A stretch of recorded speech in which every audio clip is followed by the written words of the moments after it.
Passport জালিয়াতি কাণ্ডে চাঞ্চল্যকর মোড়। গ্রেফতার করা হয়েছে প্রাক্তন এসআই, যাকে ইতিমধ্যেই আদালতে তোলা হয়েছে বলেই জানা যাচ্ছে। পাসপোর্ট জালিয়াতিতে গ্রেফতার প্রাক্তন এসআই আব্দুল হাই, যাকে ইতিমধ্যেই আদালতে পেশ করা হয়েছে। কথা বলবো, মনোজ মন্ডল রয়েছেন আমাদের সঙ্গে প্রতিনিধি। মনোজ, ইতিমধ্যেই প্রাক্তন এসআই কে আদালতে তোলা হয়েছে। তদন্তকারী অফিসাররা নিজেদের হেফাজতে নেওয়ার জন্যই কি আবেদন জানাবে? কি সম্ভাবনা প্রবল রয়েছে? একেবারেই তাই।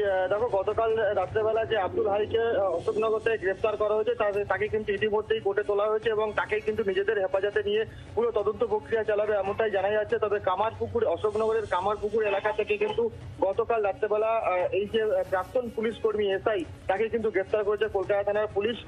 তবে কলকাতা পুলিশ এর আগেও কিন্তু বেশ কয়েকবার তাকে লালবাজারে তলব করা হয়েছিল। তিনি কিন্তু দুবার সেখানে হাজিরাও দিয়েছিলেন।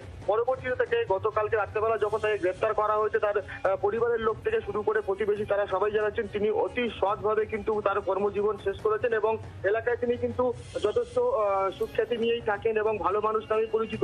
তবুও তাকে যে গ্রেফতার করা হয়েছে গতকাল রাত্রেবেলা, তার পরিবারের পক্ষ থেকে বলা হচ্ছে যে তাকে চক্রান্ত করে কোনোভাবে ফাঁসানো হচ্ছে, এমনটাই দাবি করছে পরিবারের লোকজন।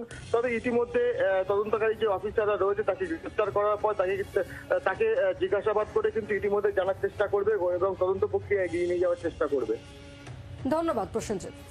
পাসপোর্ট জালিয়াতি কাণ্ডে চাঞ্চল্যকর মোড়। পাসপোর্ট জালিয়াতি কাণ্ডে গ্রেফতার করা হয়েছে প্রাক্তন এসআই কে এবং তাকে ইতিমধ্যেই আদালতে পেশও করা হয়েছে।